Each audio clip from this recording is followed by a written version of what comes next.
Piazza dei Signori a Treviso, una nuova manifestazione di esercenti artigiani. Non basta riaprire, dicono, servono misure forti dal governo per sostenere le imprese. Il capo dello Stato Mattarella ha firmato il decreto riapertura e nelle prossime ore verrà firmata l'ordinanza regionale del presidente Zaia. Vi spieghiamo tutte le misure da sapere. Nonostante la rimodulazione degli spazi, c'è chi pur di riaprire non in perdita ha deciso di mettere i tavolini in mezzo ai filari del Prosecco, l'idea di un ristoratore di Conegliano. Domani l'ultima domenica senza la possibilità di assistere alla celebrazione delle messe, del lunedì via libera con le misure di sicurezza. I parroci, i fedeli sono risollevati. Perde il controllo dell'auto e finisce in un fossato pieno d'acqua. A Preganzol, paura nel pomeriggio per una donna al volante, l'intervento dei vigili del fuoco. A Ponzano Veneto, nella Marca, una cagnolina colpita dal proiettile di una carabina ad aria compressa, la rabbia del proprietario. I musicisti del Conservatorio di Castelfranco inscenano un mini concerto davanti a una casa di riposo, un omaggio commosso agli operatori e agli ospiti della struttura. Il telegiornale di Treviso, buonasera e ben ritrovati, ed è una puntata speciale del nostro telegiornale perché abbiamo in collegamento Skype, ed è un piacere averlo con noi, il presidente della regione del Veneto, Luca Zaia. Buonasera Presidente. Buonasera a tutti. Allora, l'abbiamo vista oggi illustrare le linee guida insomma, del Veneto, quelle che delineano le riaperture da lunedì. Vogliamo partire da qui per un po' informare velocemente qual è la linea delle riaperture in Veneto? Guardi, allora noi abbiamo un decreto che è già pubblicato sulle Gazzette Ufficiali, che è quello di questa notte del governo. Avremo, penso a ore, in serata il DPCM, il decreto del Presidente del Consiglio dei Ministri, che va a dare logica conseguenza al decreto legge che è stato approvato, e dopodiché tocca a me, leggendo i due provvedimenti, e cercare di aprire quello che si può aprire e che il governo non ha aperto.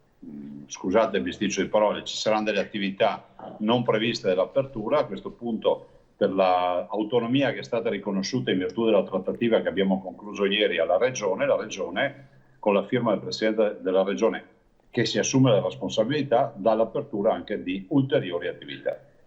Questo dunque è molto importante, sono le famose aperture differenziate delle regioni. Fra poco, dopo il collegamento, vedremo punto per punto cosa prevedono le linee guida. Giusto per fare chiarezza, la firma del decreto legge da parte del Presidente della Repubblica cambia qualcosa? Al momento no, dobbiamo attendere il DPCM. So che questa sera ci sarà una cabina di regia, noi abbiamo un incontro. Sto collegato un quarto d'ora con voi, dopo ho un collegamento in videoconferenza con i colleghi governatori, visto considerato che io conto, visto il DPCM che verrà, immagino, firmato in serata dal Presidente del Consiglio, conto domani di fare l'ordinanza, e comunque la faccio domani, e approfittando dell'autonomia che in questo caso ci è stata data. Se l'avessimo proprio seriamente avremmo fatto molto più velocemente molte scelte. Vedete la provincia di Bolzano che ha aperto, a differenza di noi, e quindi andrò a aprire quelle attività. Devo dire che se si apriranno le attività, in virtù anche di un'azione che ho fatto in tutte queste settimane, siamo riusciti a chiudere una trattativa ed ha vinto la linea del Veneto, per la quale sono sparite le distanze di 4 metri tra i tavoli nei ristoranti, di 5 metri tra gli ombrelloni, e abbiamo riconfermato il tema, quello classico, canonico, del metro di distanza, che è quello previsto dalle comunità internazionali. Vivevamo l'assurdo di 2 colleghi che vanno in fabbrica a lavorare e a una distanza superiore al metro, quindi 1 metro, 1 millimetro, possono lavorare a fianco 8 ore al giorno senza mascherina. Questo è l'accordo fatto con le parti sociali e col mondo datoriale. Gli stessi colleghi che vanno in spiaggia a Jesolo, a Caule, da qualche parte, sotto l'ombrellone, devono stare distanziati di 5 metri. Capite che non sta in piedi questo ragionamento. Oppure gli stessi colleghi che vanno per conto loro, ognuno con la sua famiglia, a mangiare nello stesso ristorante, dovevano stare distanziati 4 metri.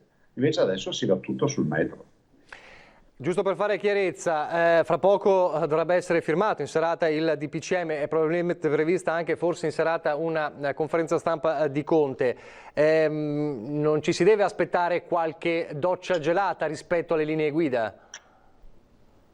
guardi, sarebbe veramente inspiegabile, visto considerato che è passata la nostra linea, è stato fatto un accordo tra gentiluomini ieri sera, il decreto legge che ne è uscito dal Consiglio dei Ministri riprende questo, adesso vedremo il DPCM nel quale ci saranno le scelte del governo. Il governo ha già annunciato ieri sera che ad esempio le spiagge pensa di aprirle alla volta del 3 giugno, io invece le spiagge domani le voglio aprire subito, nel senso che mi rendo conto che non ci sono i turisti, però è pur vero che la macchina va messa in moto, partiamo con i motori al minimo in maniera tale che il 3 giugno non bisogna pensare alle spiagge, ma sappiamo già che abbiamo gli ombrelloni predisposti con le metrature che abbiamo detto. Tra l'altro le metrature ricordo che sono 10 metri quadrati per ombrellone, quindi siamo assolutamente in linea con quello che è l'aspettativa degli operatori.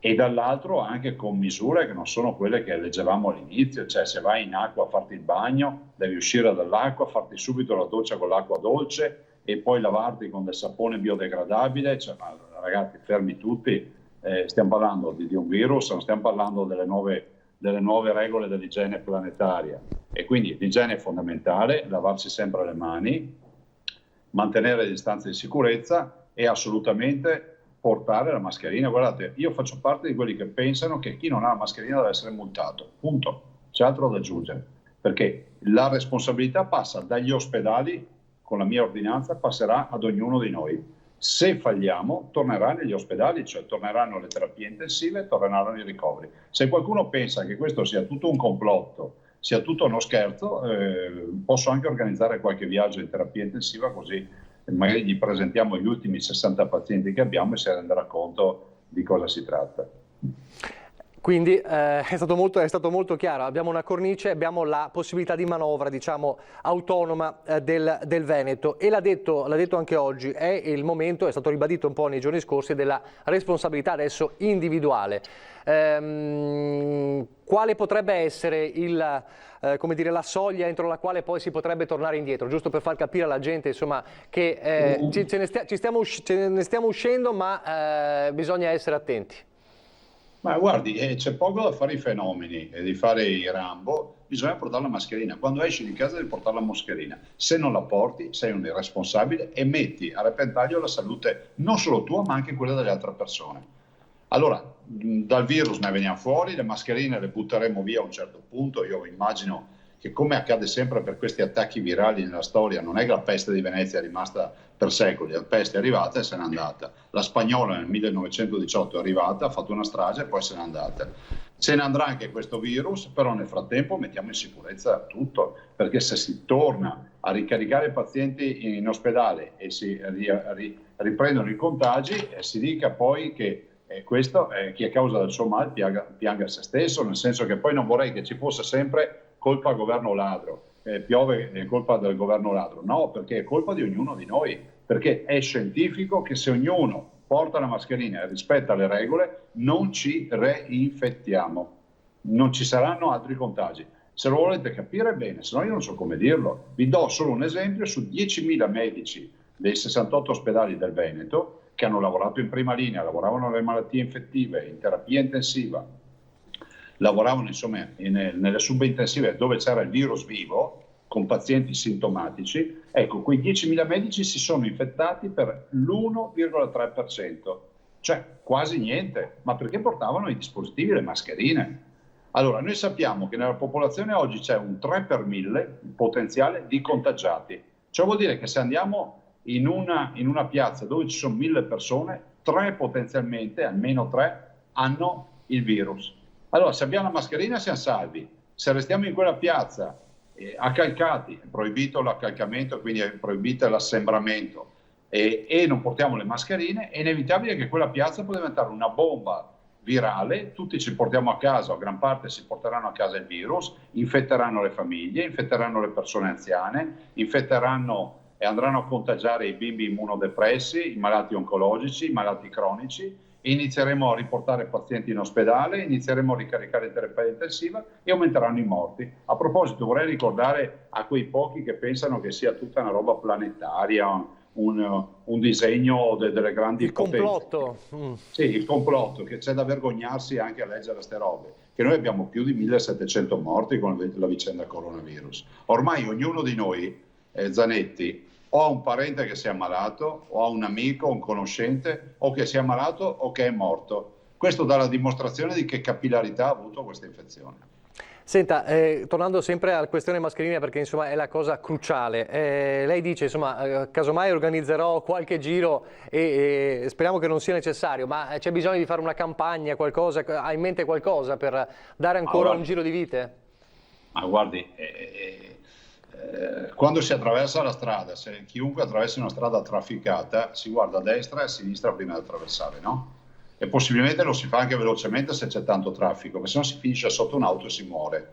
Cioè non capisco per quale motivo si possa ancora pensare che il virus sia un'invenzione, che tanto il virus non compierà mai me. Cioè cosa devo portare? I testimonial che si sono fatti 4 settimane di terapia intensiva e magari se ne sono tornati fuori con l'encefalite, con miocarditi, con insufficienze respiratorie, magari adesso fanno dialisi o magari quelli che non hanno più l'uso degli arti inferiori. Dobbiamo portare i testimoni. Io dico, siamo in un momento storico nel quale tutti rivendicano autonomia, rispetto dei diritti, quant'altro. Beh, cominciamo a rispettare i diritti di tutti e mettersi la mascherina, dopo ne parliamo. È un grande banco di prova per la comunità questo. Senta, c'è poi un'altra importante questione. In queste ore a Treviso, ma ne abbiamo viste tante, ma questa sera a Treviso in Piazza dei Signori imprese, artigiani sono di nuovo in piazza, perché dicono sì, ci sono le riaperture, forse adesso abbiamo poco tempo per metterci in regola, però non basterà, perché le misure comunque sono quelle che sono, nonostante si siano ammorbidite, abbiamo bisogno di un aiuto, e un aiuto che chiedono al governo. Beh, hanno ragione, nel senso che in altri paesi questo è accaduto, no? Quando leggevamo che la Germania mandava i 9.000, i 15.000, i 20.000, i 30.000 euro direttamente sul conto corrente già le prime settimane, da noi non è accaduto. Io spero che arrivino ulteriori misure e io quello che potevo fare l'ho fatto. Tanto ricordo che siamo l'unica regione in Italia dove non si pagano tasse regionali, prima roba. Seconda roba, vorrei ricordare che sto conducendo questa battaglia assieme ai miei assessori, alla mia squadra, e dal 21 febbraio sono ormai 90 giorni. Se siamo arrivati a un momento nel quale in Veneto si apre prima, se siamo arrivati a un momento nel quale comunque abbiamo sempre allentato velocemente la partita e soprattutto abbiamo gestito bene questa partita sanitaria, lo si deve anche all'impegno di tutti noi. Ovviamente noi quello che potevamo fare l'abbiamo fatto e quindi si riparte. Dopodiché le imprese vanno aiutate, manca liquidità, manca sostegno. E quindi un invito anche a tutti ovviamente di far quadrato attorno alle nostre imprese, comprare cibi della nostra agricoltura nei nostri negozi di città, di paese, insomma cercare di fare in modo che parta anche, come si può dire, un sistema virtuoso di aiuto anche dei nostri commercianti, delle nostre imprese, visto e considerato che dietro ad ogni partita IVA poi c'è economia e ci sono lavoratori.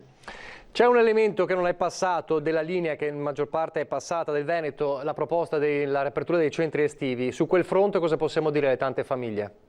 Ma ieri sera è stato stralciato per evitare di creare confusione, però penso che in settimana si risolve il problema. Il Veneto è pronto e abbiamo già fatto tutte le linee guida, quindi noi pensiamo che per dare una mano alle famiglie si deve aprire tutto quello che si può aprire in materia di 0-6 anni o 0-14 anni, quindi i centri estivi, i GREST, le scuole per l'infanzia, le fattorie didattiche, le attività di ludiche e quindi di intrattenimento presso ad esempio tutte quelle strutture dei privati che hanno affittato stanze, capannoni per fare i compleanni per i bimbi o i giochi per i bimbi. Insomma, mettere in rete tutte queste realtà, le associazioni sportive che si occupano dei pulcini del calcio piuttosto che di altre discipline sportive che possono dare una mano alle famiglie nell'accudire i ragazzi. Senta, ha ribadito un altro concetto sempre in questi giorni, la questione del voto a luglio. Noi abbiamo un sondaggio che parte questa sera e poi avrà il suo esito a Ring lunedì sera. Abbiamo chiesto meglio votare a luglio secondo voi? Lei ha detto insomma è un vulnus democratico, però chi invece la pensa diversamente dice non siamo ancora pronti. Perché non si può fare la campagna elettorale, queste cose qua. Sì, perché i cittadini sono dei deficienti, non ho capito. I cittadini hanno bisogno di 30 giorni di campagna elettorale per sentirsi raccontare le storie. Guardi, io penso che i cittadini conoscano tutti gli amministratori, conoscano tutte le idee politiche, conoscano assolutamente i progetti, i programmi. Per carità, devono essere noti i candidati, e sono anch'io d'accordo che bisogna fare in modo che siano noti, però voglio ricordare che la campagna dal punto di vista formale ha una durata di 30 giorni nei quali il candidato si presenta, e non è che si riduce il tempo di presentazione, cioè i 30 giorni ci sono comunque per legge. Se poi uno vuole 3 anni invece che 30 giorni, ce lo deve spiegare. Sai qual è la verità? Che qua nessuno vuole andare a votare e si preferisce pagare stipendi di gente scaduta piuttosto che pagare gli stipendi di gente che viene eletta. Perché se i cittadini non hanno capito, il governo vuole prorogare di ben 5-6 mesi, ad oggi il decreto scritto, tutti gli amministratori, me compreso. Io invece parlo contro i miei interessi e penso che sia corretto andare a votare, poi i cittadini sceglieranno. E penso di poterlo dire anche perché non ho interessi particolari a fare blitz per votare o altre robe. Insomma, i veneti mi conoscono, se sono in grado di valutare quello che ho fatto e sanno come sono fatto, con pregi e difetti. Sentir dire che sento tutte ste menate, vabbè, andiamo a votare a ottobre come previsto, fine ottobre, primi di novembre, se torna il virus non si andrà più a votare e salteremo un anno le elezioni, cioè si voterà dopo un anno. Io non lo trovo corretto, penso che sia una sospensione della democrazia, e la conoscenza del candidato ci sarà, di tutti i candidati, visto e considerato che è prevista per legge 30 giorni di campagna elettorale. Ma secondo lei su questo fronte c'è uno spiraglio oppure è una partita persa?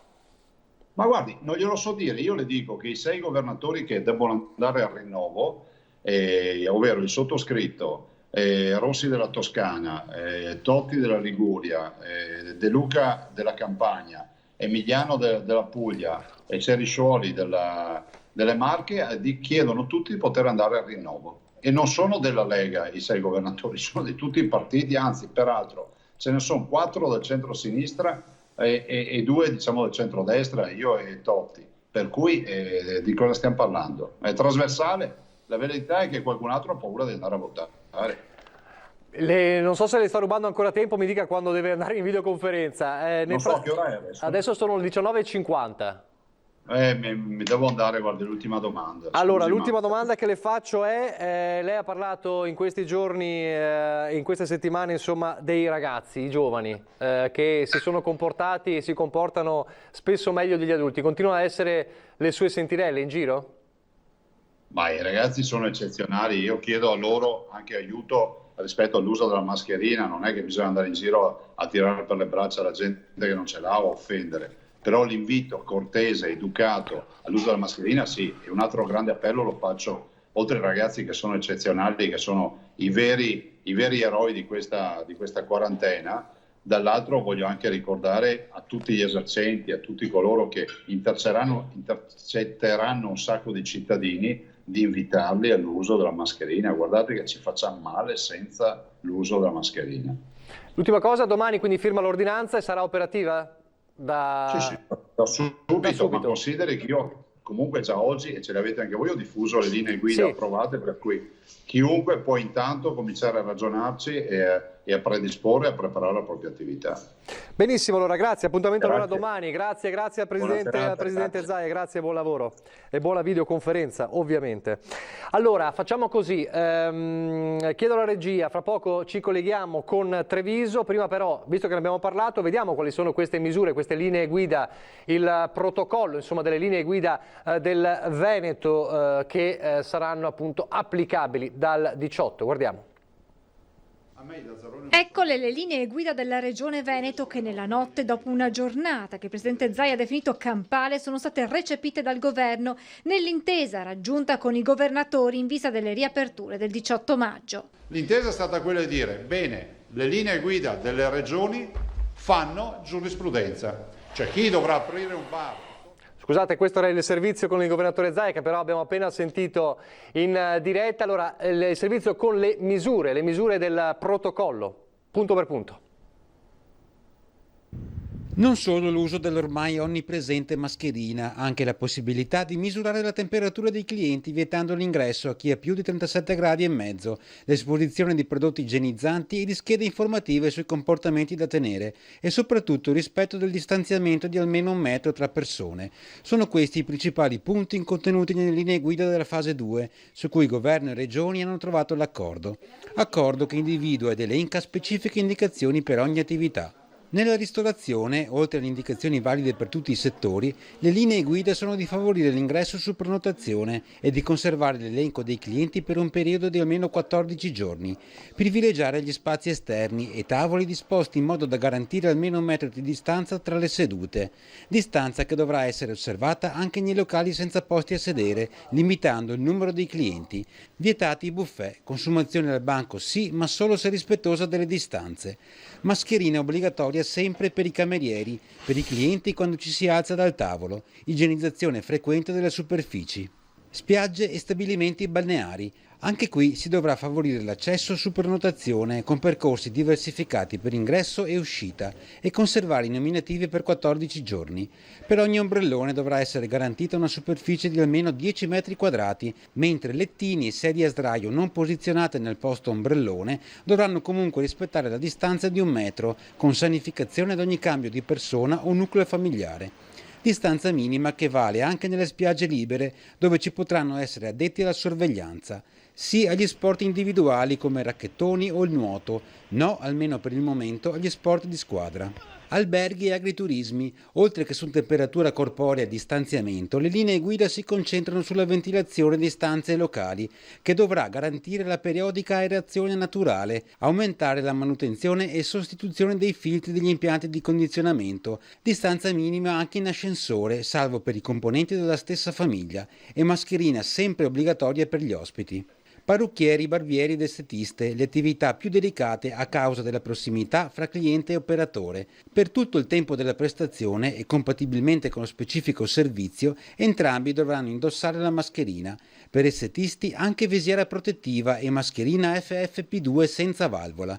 I clienti all'interno dei locali solo per lo stretto necessario, niente riviste ad uso promiscuo e stop a sauna, bagno turco e idromassaggio. Commercio al dettaglio, nei negozi si entra solo con la mascherina, sempre obbligatoria per i clienti, per i commessi quando non è possibile rispettare il metro di distanza. Nei negozi di abbigliamento ai clienti devono essere forniti obbligatoriamente guanti monouso per toccare gli indumenti da provare. Anche in piscine e parchi acquatici vige il metro come distanza minima negli spazi comuni. In acqua e nelle aree solarium e verdi l'indice di affollamento deve garantire almeno 7 metri quadrati per persona. Nelle palestre l'attività dovrà essere il più possibile pianificata, osservando il metro di distanza nei momenti di riposo, distanza minima che però sale ad almeno 2 metri nel corso dell'attività fisica. Queste sono le linee guida per le riaperture, però le riaperture, dicono imprese, gli esercenti, non bastano e lo gridano da oggi pomeriggio. Abbiamo visto il collegamento nel telegiornale del Veneto da Piazza dei Signori. Torniamo a ricollegarci con Daniela Sizzia e Lucio Zanato ancora in Piazza dei Signori.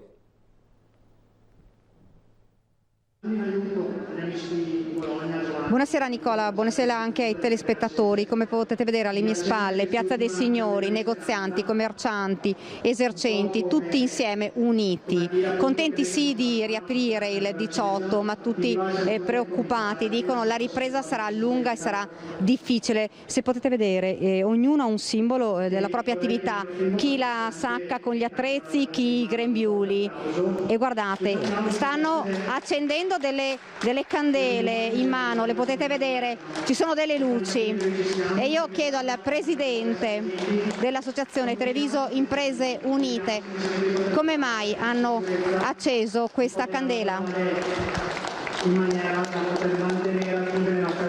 Andrea. Andrea, come mai queste candele?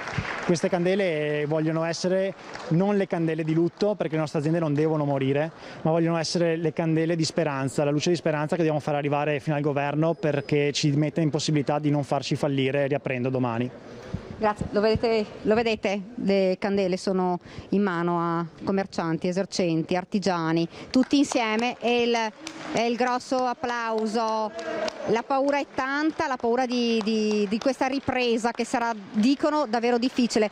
Ma se Lucio mi segue, andiamo dal sindaco di Treviso che ha parlato proprio ai commercianti e parliamo con lui, gli chiediamo insomma di questa manifestazione. Sindaco, suggestivo, candele accese, luci accese, dice non sono candele, ci dice Andrea di lutto, ma non vogliamo vedere morire le nostre attività.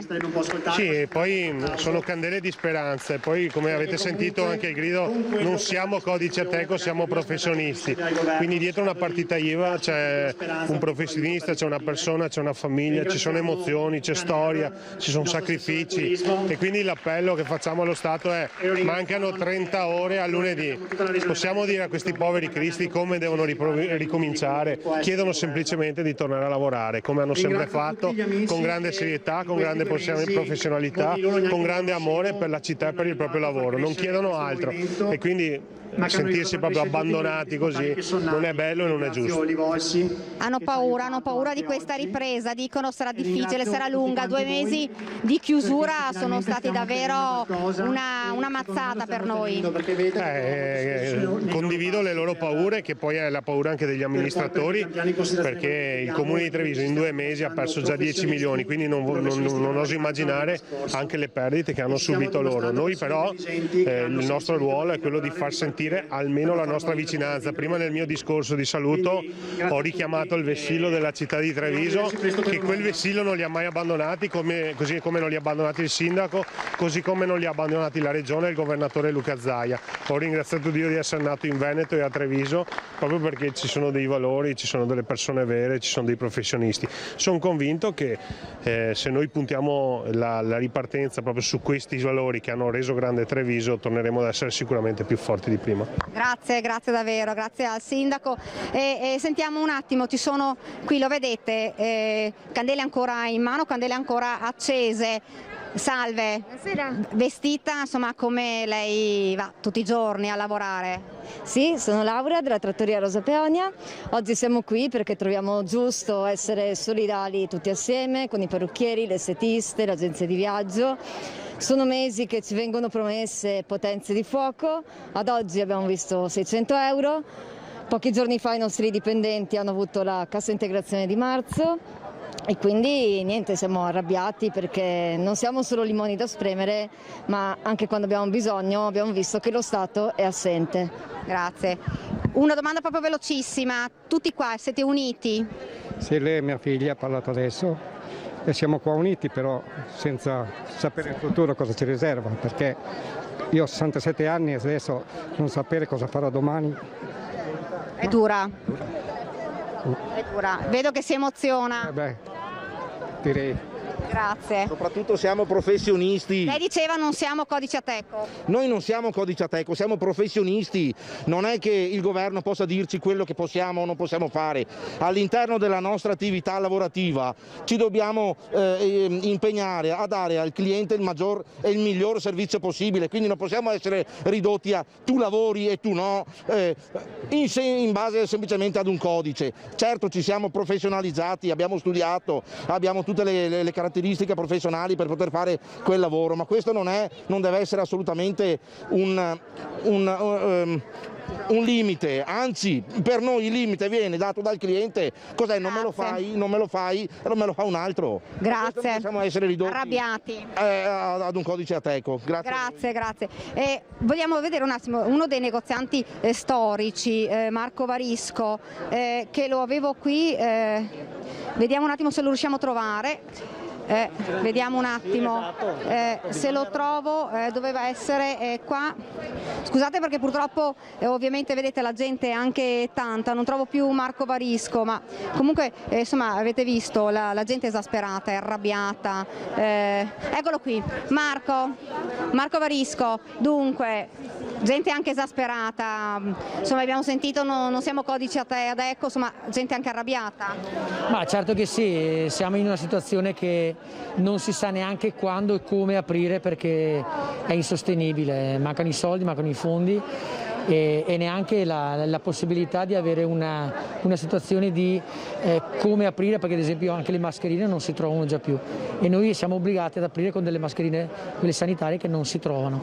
Quindi la situazione è molto, molto difficile, e per noi artigiani come per loro che possono essere vari tipi di strutture che possono essere ricettive di ristorazione non hanno ancora risposte. Quindi... Grazie Marco, grazie. Purtroppo siamo in chiusura. Solo un'ultima domanda, se possibile, all'assessore, se mi segue Lucio, l'assessore regionale Federico Caner. Assessore, mi scusi, una battuta velocissima.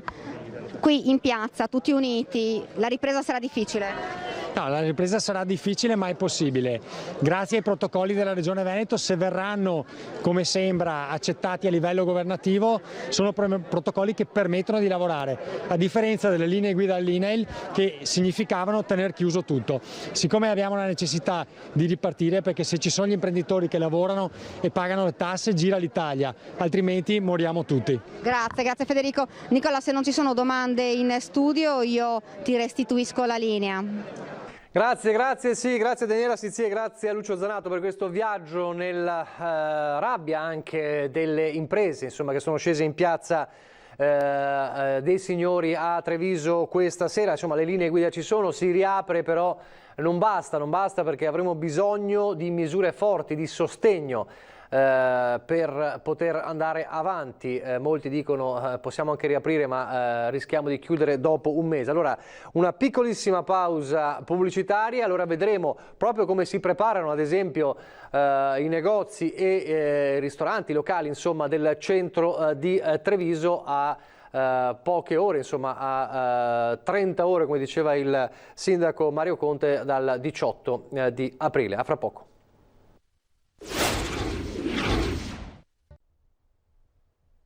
Rieccoci in diretta. Allora, negozi locali come si stanno preparando al 18 di aprile, con anche le linee guida, insomma, che sono state presentate oggi dalla Regione. Vediamo.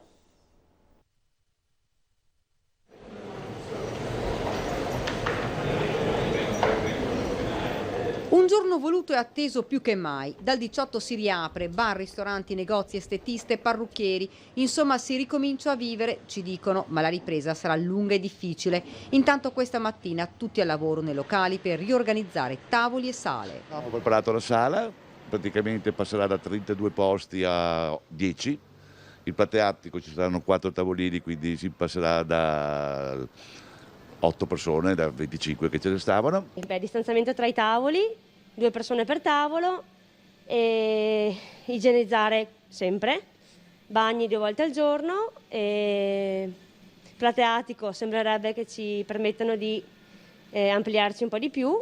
Io tenevo quasi 70 posti interni e ne usufruirò di 22 posti dentro e 12-14 fuori. Aspettiamo le linee guida definitive che dovrebbero essere confermate domani mattina. Sembrano più morbide di quello che ci aspettavamo all'inizio, siamo fiduciosi, vedo che comunque il trevigiano già c'è. Soddisfatti i cittadini che non vedevano l'ora di poter tornare alla normalità, almeno per quanto possibile. Ho una voglia di ricominciare.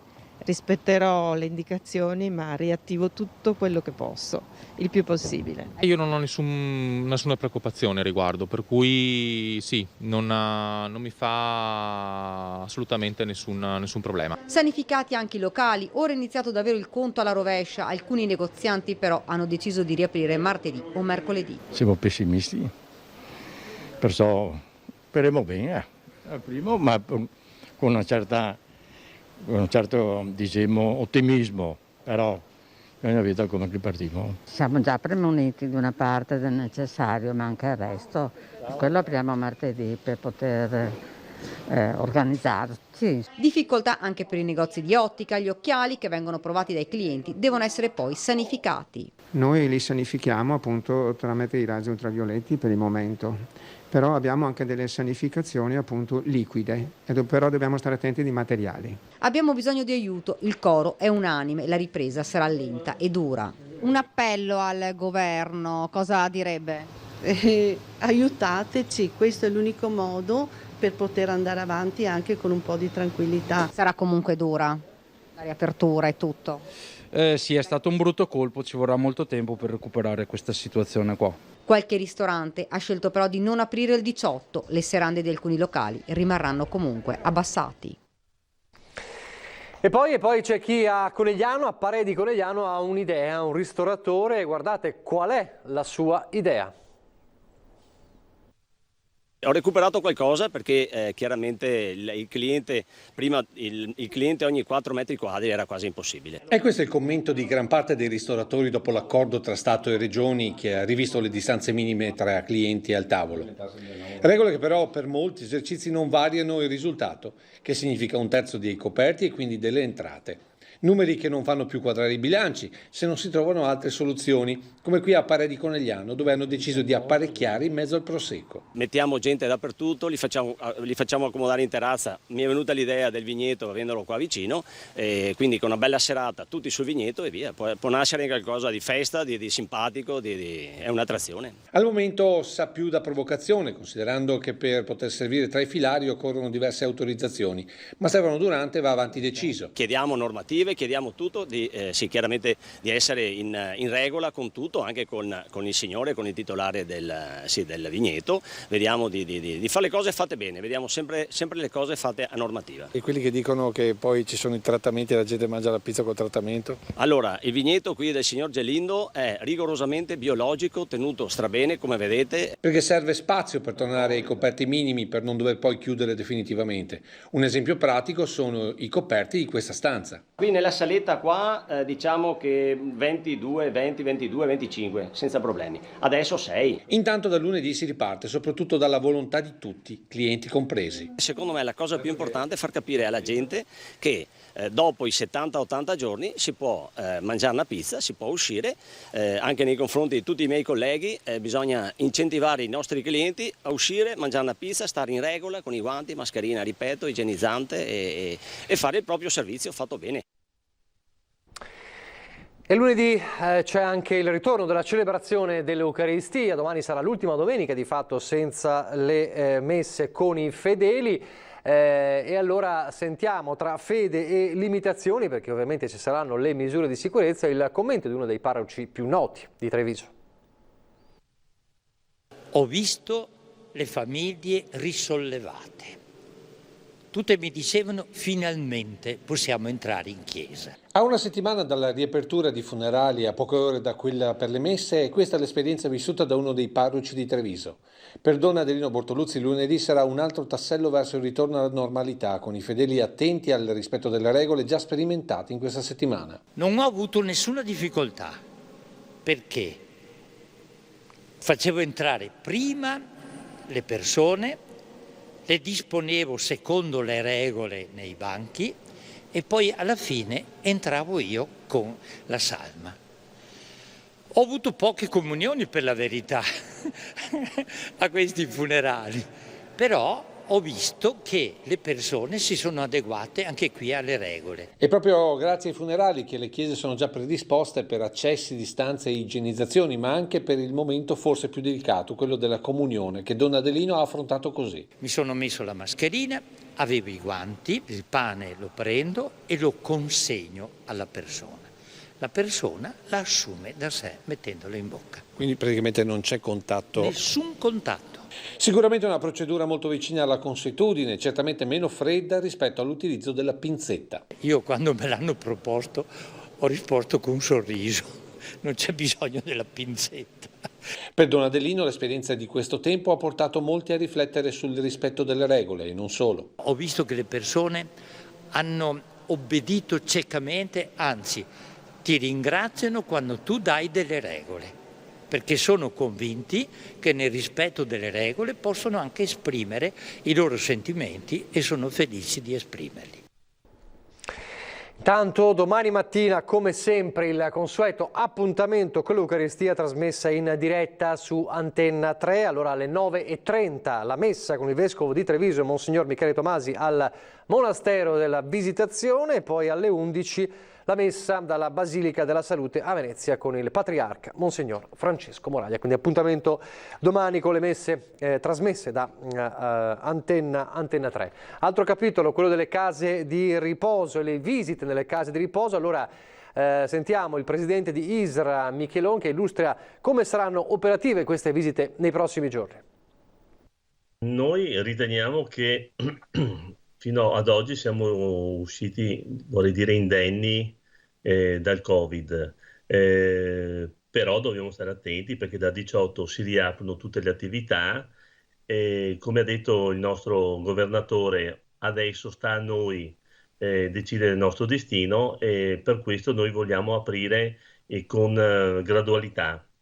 Andremo ad aprire, o meglio, un'apertura non apertura, perché i familiari potranno vedere i loro cari attraverso il vetro delle case di riposo, cioè sulle entrate. Mi rendo conto che non è l'ottimale, però se fino ad oggi siamo riusciti a contenere il Covid nelle case di riposo di ISRA è stato perché siamo stati veramente molto fermi e devo ringraziare sia i familiari che hanno avuto pazienza, perché dal 24 febbraio non vedo più i loro cari, che i nostri operatori, tutti coloro che lavorano all'interno delle case di riposo, perché hanno avuto grande senso di responsabilità e anche nella vita privata hanno adottato tutte le misure di sicurezza per evitare i contagi. Ci sarà una prenotazione e chiaramente perché andremo a scaglioni per evitare all'inizio la ressa, perché una delle cose che non si deve fare sono gli assembramenti, perciò partiremo in questo modo. L'ideale per noi è che tutte le case di riposo della provincia di Treviso abbiano le stesse linee guida e che siano condivise con l'USL. E a proposito di case di riposo, un momento speciale e anche commovente ieri a Castelfranco grazie alla musica.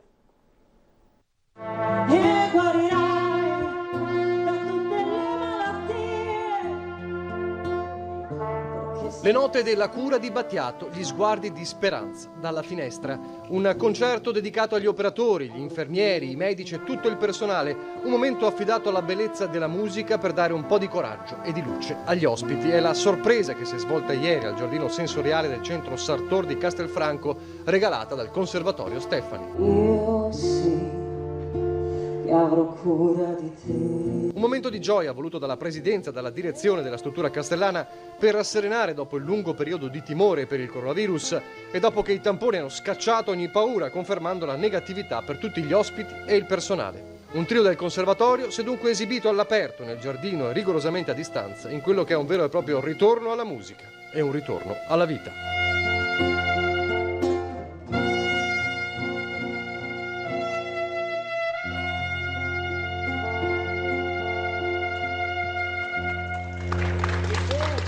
Grazie.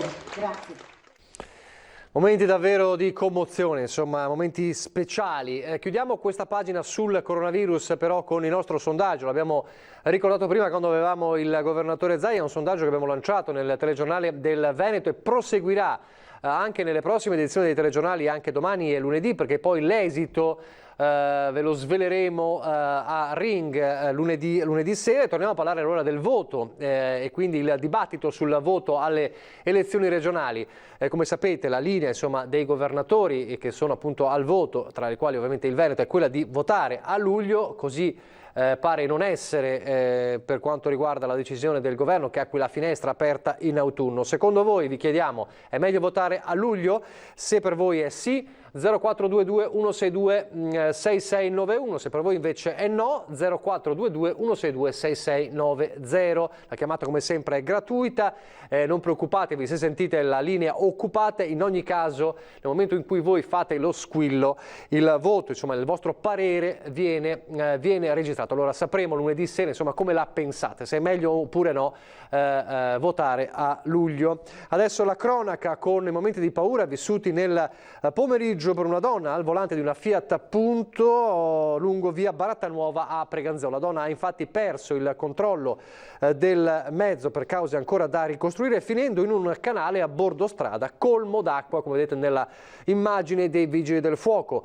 Subito è stata soccorsa appunto dai pompieri, anche dal SUE 118. Fortunatamente la donna è rimasta sempre cosciente durante l'intervento. Forze dell'ordine anche sul posto per effettuare i rilievi di rito. E un dramma sfiorato anche a Mareno di Piave, ma qui c'entra il monossido di carbonio. Sistema i bolidi ma rimane intossicato dal monossido. È successo ieri sera poco dopo le 21 a Mareno di Piave. Un 44enne si trovava nel garage di casa per sistemare 2 motociclette quando si è improvvisamente sentito male, tanto da dover chiamare l'ambulanza del SUEM 118. L'uomo è stato poi trasportato all'ospedale di Conegliano per tutte le cure del caso. I vigili del fuoco hanno controllato l'agibilità della struttura e constatato che a causare il malore dell'uomo è stato probabilmente il monossido di carbonio sprigionato da una delle 2 moto che in precedenza aveva creato dei problemi in fase di accensione. E poi la rabbia a Ponzano Veneto, una cagnolina colpita dal proiettile di una carabina ad aria compressa. Ieri ci siamo accorti che il cane aveva una botta nel dorso.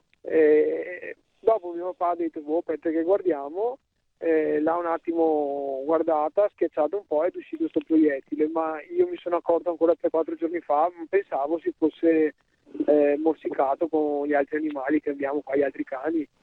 E invece dopo è uscito questo proiettile. Dalla sorpresa all'indignazione il passo è stato breve, perché la piccola Mela, cagnolina di una cucciolata di proprietà di Sebastiano Schenal, è diventata incredibilmente il bersaglio di qualcuno armato di carabina ad aria compressa.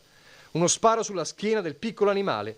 E tutto questo a pochi passi dal centro di Ponzano. Noi abitiamo in centro paese a Ponzano, siamo agricoltori, abbiamo dei terreni, però siamo tutti recintati, quindi i cani non possono essere andati fuori dalla proprietà. Fortunatamente la cagnolina sta bene. Immediata la denuncia ai carabinieri per risalire al responsabile. E se il proiettile avesse colpito un passante invece che il cane, si chiede Schenal, forse una folle bravata che lascia spazio all'interrogativo rabbioso. Perché accanirsi contro un cucciolo? Più il dispiacere del gesto che è stato fatto nei confronti di un piccolo animale che non ha ancora potuto vivere la vita. Adesso per fortuna il cane sta bene, però non penso abbia potuto fare del male o disturbare la quiete pubblica, quindi un gesto così a un piccolo cagnolino non mi sembra giusto.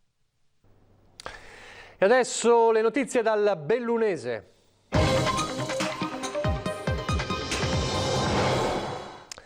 E torniamo a parlare di lupi, perché c'è stata una nuova predazione di pecore. Stavolta un branco di lupi ha attaccato un gregge a Colderù di Lentiai, frazione di Borgo Valbelluna. Sono 8 le pecore sbranate da un branco di lupi che la notte scorsa ha attaccato un gregge al pascolo nella piana di Colderù di Lentiai, poco sotto il ristorante da Baiocco.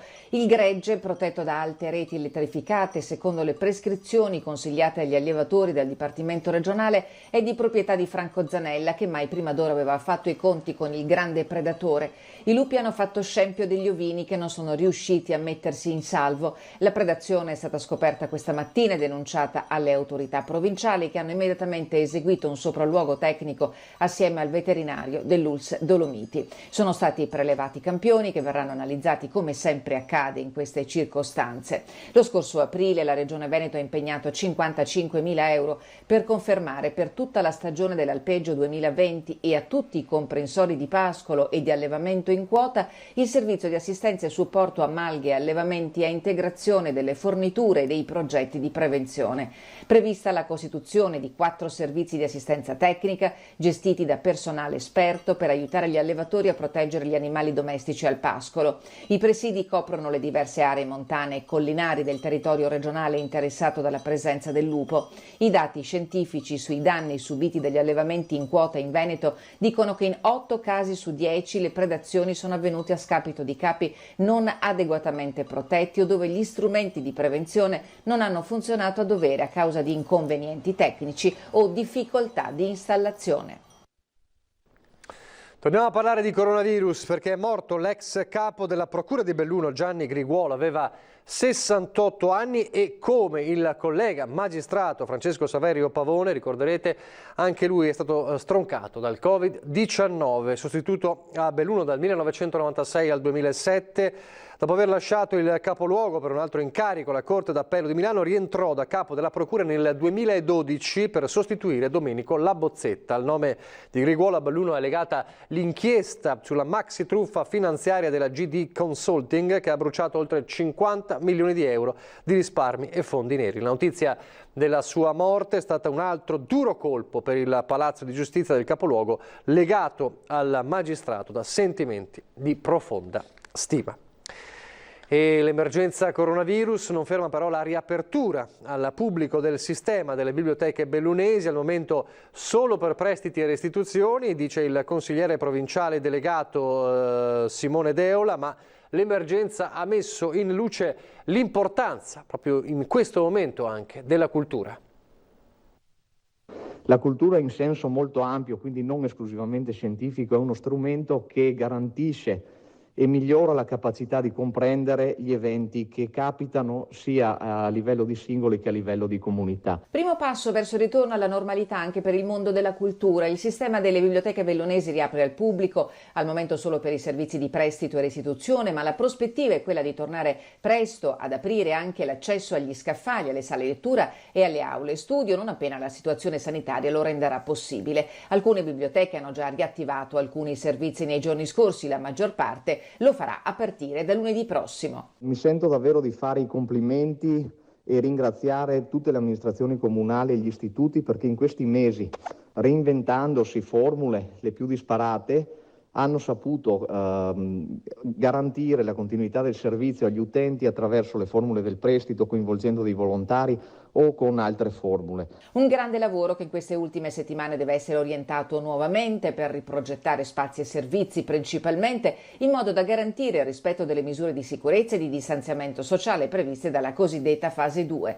Alcune biblioteche riceveranno gli utenti previa prenotazione telefonica, altre faranno rispettare le misure di prevenzione previste dalla normativa, come il distanziamento, l'uso delle mascherine, l'igienizzazione delle mani. Attenzione sarà dedicata alla cura degli ambienti con operazioni frequenti di pulizia, disinfezione e aerazione.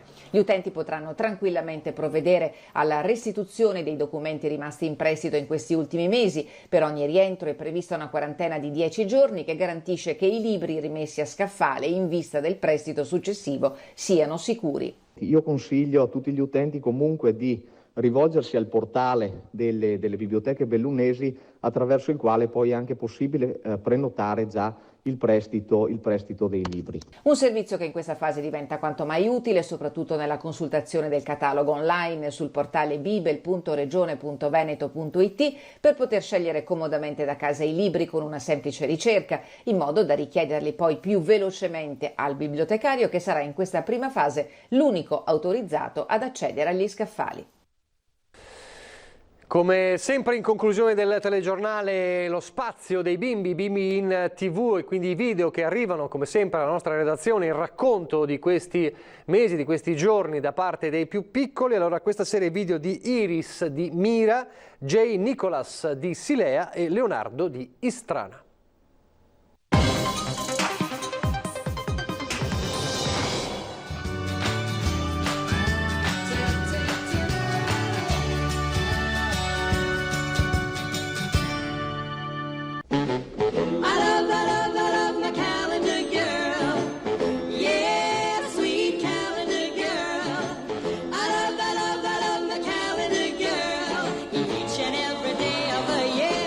Ciao a tutti ragazzi, volevo fare insieme questo video e farvi vedere, per divertirci insieme, e farvi vedere un quiz che ho fatto io.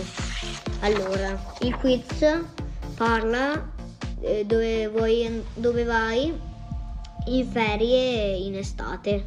Pensa a un numero da 1 a 9, mi raccomando. Ora moltiplicalo per 3. Aggiungi un bel 3. Ora moltiplicalo ancora per 3. Ora fate la somma delle due cifre e vi verrà fuori le località dove andrai in estate in ferie. Vediamo insieme.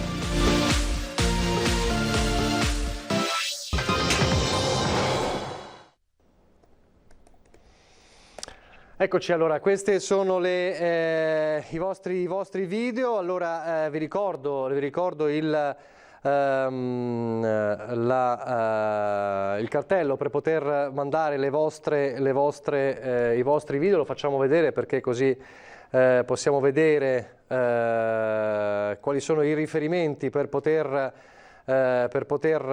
parlare, per poter mandare, scusate, i vostri video. Allora in questo momento, eccolo qui, l'ho trovato, c'è il presidente Giuseppe Conte che parla in diretta. Sentiamo allora cosa sta dicendo. Dovrebbe parlare del DPCM, insomma del decreto. In tutte le attività economiche, in tutte le attività sociali. È per questo che le abbiamo coinvolte e che hanno già elaborato protocolli che insieme alle linee guida nazionali serviranno a garantire a tutti noi condizioni di sicurezza per tutte le attività che svolgeremo in questa fase 2. Stiamo affrontando un rischio calcolato, nella consapevolezza anche, lo dico molto sinceramente, che la curva epidemiologica potrà tornare a salire. Guardate, i nostri principi rimangono gli stessi, sono i nostri valori. Quindi primo tra tutti la tutela della vita, della salute dei cittadini. Sono principi, valori non negoziabili, ma li dobbiamo declinare diversamente in questa fase 2. Stiamo affrontando questo rischio e dobbiamo accettarlo, altrimenti non potremo mai ripartire. Dovremmo aspettare il momento della scoperta e della distribuzione del vaccino. Non ce lo possiamo permettere. Ci ritroveremmo con un tessuto produttivo, sociale, fortemente danneggiato. Adesso vi illustro i principali contenuti del nuovo decreto legge e del nuovo DPCM.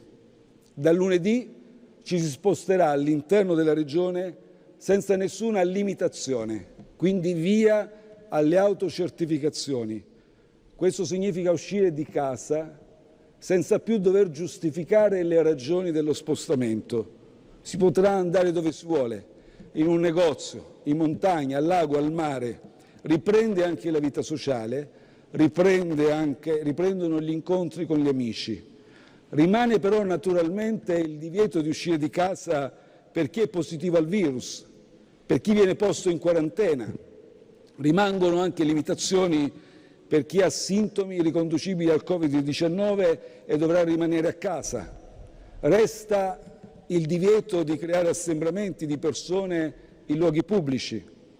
In questa fase bisognerà comunque rispettare la distanza di 1 metro e anche raccomandiamo di portare sempre con sé la mascherina, che peraltro va indossata obbligatoriamente in alcuni specifici luoghi e in ogni caso raccomandiamo sempre di indossarla al chiuso o anche all'aperto nell'eventualità, immaginate una strada particolarmente affollata in cui vi sia il rischio o l'impossibilità di rispettare le distanze.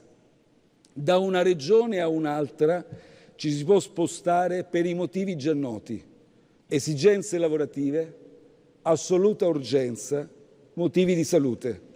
Questi spostamenti interregionali rimarranno limitati sino al 3 giugno. In prossimità di questa scadenza valuteremo insieme, col conforto dei nostri esperti, se i dati continueranno ad essere incoraggianti, potremo quindi anche, nella prospettiva positiva, tornare a muoverci in tutta Italia, da una regione all'altra, senza limitazioni.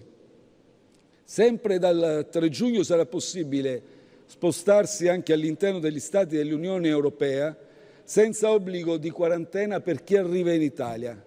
Questo creerà le premesse per una ripresa anche del turismo. Per quanto riguarda le attività economiche e le attività sociali, da lunedì 18 maggio riaprono i negozi di vendita al dettaglio, immaginiamo ad esempio i negozi di abbigliamento e tanti altri, tutti i servizi, le attività legate alla cura della persona, parrucchieri, barbieri, centri estetici, riaprono anche ristoranti, bar, pizzerie, gelaterie, pasticcerie, pub, il tutto però a condizione che le regioni accertino che la curva epidemiologica sia sotto controllo e adottino protocolli di sicurezza. La stessa cosa vale per gli stabilimenti balneari. Riprendono anche le celebrazioni liturgiche. Abbiamo fatto un grande lavoro insieme con la CEI, con la Chiesa Cattolica e le altre confessioni religiose. Ovviamente bisognerà rispettare le misure anticontagio stabilite nei vari protocolli. Riprendono anche gli allenamenti degli sport di squadra, quindi anche gli allenamenti del calcio. Riaprono anche i musei, sempre però con il rispetto delle prescrizioni di sicurezza. Dal 25 maggio abbiamo programmato la riapertura di palestre, piscine, centri sportivi, anche questi con protocolli di sicurezza. Dal 15 giugno riaprono teatri, cinema e anche dal 15 giugno sarà a disposizione dei nostri bambini un ventaglio di offerte varie a carattere ludico-ricreativo e qui devo ringraziare ancora una volta gli enti locali per aver collaborato proficuamente all'elaborazione di questo ventaglio di attività e di offerte. Anche in questo caso, attenzione, le regioni saranno sempre libere, assumendosene la responsabilità, di ampliare queste misure o, se del caso, di restringerle. Tutte le attività commerciali e di ristorazione dovranno attenersi a linee guida, protocolli di sicurezza, saranno validi per i titolari, lavoratori, clienti, consumatori. Servirà cautela, attenzione da parte di tutti e in particolar modo per quelle regioni, penso alla Lombardia, che sta combattendo la battaglia più dura. Si trova nella fascia del rischio moderato, presenta ancora un livello alto di saturazione delle terapie intensive, sebbene in discesa. Particolare attenzione abbiamo dedicato anche alle persone con disabilità. Abbiamo previsto per loro qualche specifica misura per il distanziamento sociale, favorendo ovviamente l'ausilio, l'intervento di propri accompagnatori. Stiamo procedendo alla riapertura delle attività economiche e produttive con gradualità, con prudenza. Io sono consapevole che per alcuni settori riapertura non significherà ripresa economica, rilancio degli affari. Le difficoltà economiche, il disagio sociale non scompariranno di colpo una volta riaperti, faccio un esempio, negozi, bar, ristoranti, esercizi vari, anche studi professionali. Nei giorni scorsi ho letto anch'io per strada, ho incrociato spesso un cartello sulle saracinesche dei negozi chiusi. Senza aiuti non potremo riaprire. Ho ricevuto tante lettere. Sono consapevole che il decreto rilancio, nonostante una cifra considerevole, 55 miliardi, non potrà essere la soluzione di tutti i problemi economici, sociali che stiamo vivendo. Però stiamo dando una mano a chi deve ripartire. Pensiamo ad esempio a coloro che hanno un fatturato sino a 5 milioni di euro attraverso il meccanismo del ristoro, che offre al singolo negoziante, commerciante, una cifra che va da 2.000 sino a 40 euro, con taglio dell'IRAP, della TOSAP. Con questa manovra noi gettiamo un ponte per affrontare l'urto, l'impatto, contenere l'impatto di questa crisi. Abbiamo introdotto misure anche importanti per costruire il nostro futuro. Penso ad esempio alle misure stanziate per scuola, università, ricerca. È un'emergenza questa molto pesante. Ci sta assorbendo a tutti grandi energie economiche, fisiche, anche morali. Ma non è questo il momento di riprendere fiato. Non ci possiamo permettere di fermarci. Adesso più che mai dobbiamo correre e far correre la nostra economia, l'economia del nostro Paese. Adesso ci dedicheremo nelle prossime ore, senza tregua, ci dedicheremo al decreto sulle semplificazioni e contemporaneamente lavorerò al piano europeo dei nuovi strumenti finanziari per questa emergenza. Con il decreto sulle semplificazioni l'obiettivo è molto chiaro: rendere più rapidi, più trasparenti alcuni passaggi dei vari procedimenti amministrativi, in modo da accelerare a costo pressoché zero la crescita economica sociale. Subito dopo inizieremo a programmare interventi di più ampio respiro, investendo sull'Italia che vogliamo, un'Italia che nel nostro progetto politico è molto chiara, è un'Italia più verde, più digitale, più inclusiva. Grazie a tutti. Iniziamo con le domande. Inizia Mediaset con Laura Cannavò, prego. Ecco, queste le parole allora del Presidente del Consiglio Conte. Avete sentito, il prossimo passo è il decreto semplificazione, quindi per accelerare un po', sburocratizzare, insomma è una delle richieste delle imprese. Poi il piano europeo dei finanziamenti ha parlato di quello che cambia da lunedì, ma insomma ha confermato quello che già sapevamo. È la cornice, diciamo, anche dopo l'approvazione e la pubblicazione in Gazzetta Ufficiale del decreto legge sulle riaperture, è la cornice, il DPCM, entro la quale si possono muovere le regioni, e le famose aperture differenziate. Insomma, la palla passa alle regioni per monitorare la situazione, per decidere anche misure più estensive, ma sotto la piena responsabilità delle regioni, anche in riferimento alla curva epidemiologica. E a questo proposito oggi diciamo il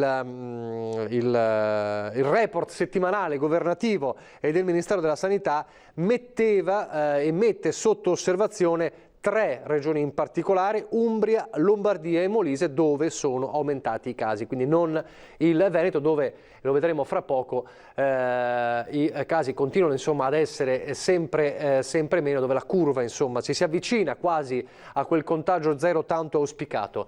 Allora, queste le parole di Conte, le commenteremo fra poco insieme al nostro ospite successivo. Prima però direi meteo, pubblicità e poi di nuovo per l'ultimissima parte della nostra informazione.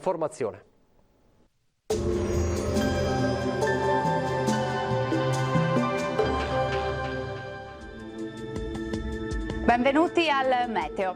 Pressione atmosferica in aumento. Dopo un sabato con tempo a tratti instabile, la situazione andrà migliorando. Il dettaglio di domenica 17 maggio. Sul Veneto tempo più asciutto e stabile, sarà anche maggiormente soleggiato dappertutto, tuttavia non si escludono i consueti acquazzoni sui settori montuosi che solo localmente potranno raggiungere anche le pianure limitrofe. Temperature in lieve aumento, minime comprese tra i 12 e i 17 gradi, massime invece tra i 23 e i 27 gradi all'incirca. Poche novità poi sul Friuli Venezia Giulia, con condizioni di prevalente stabilità e con la presenza del sole, qualche piovasco solamente in montagna. Temperature minime fino a 18 gradi, massime tra 26 e 28 gradi. Ci spostiamo infine sul Trentino Alto Adige, anche qui avremo bel tempo con isolate precipitazioni, specie sui settori meridionali della regione. Temperature minime sui 13-14 gradi, massime invece fino ai 26-27 all'incirca. Dal meteo per ora è tutto, vi auguro un buon proseguimento con Antenna 3. Arrivederci.